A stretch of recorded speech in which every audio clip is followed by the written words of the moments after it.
Land values in the third quarter of 2018 were pretty much flat again, as we've seen in the last couple quarters. At the same time, when you adjust for inflation over the last couple of years, it would have been a little bit down. Well, the situation in the Midwest agriculture is pretty much the same as it was earlier, in that we have really strong production again this year, and prices are down. There certainly are credit uncertainties, and they're growing as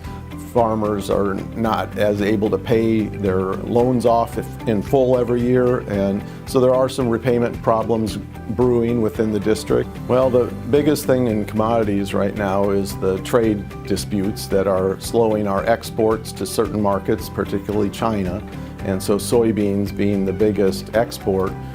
are a huge story right now. The milk situation is a problem, but it's more really in Michigan than Wisconsin, in the sense that Wisconsin has enough processors to help with being the #1 cheese state, obviously, whereas Michigan is going to have a new processing facility coming online across the district. We've had low milk prices because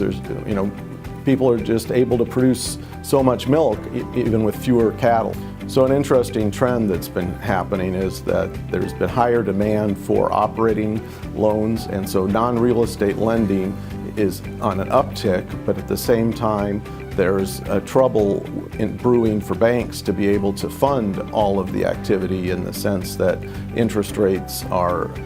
a challenge, as they go up as well. There's a new high for the average loan to deposit ratio for the district, 79.4%,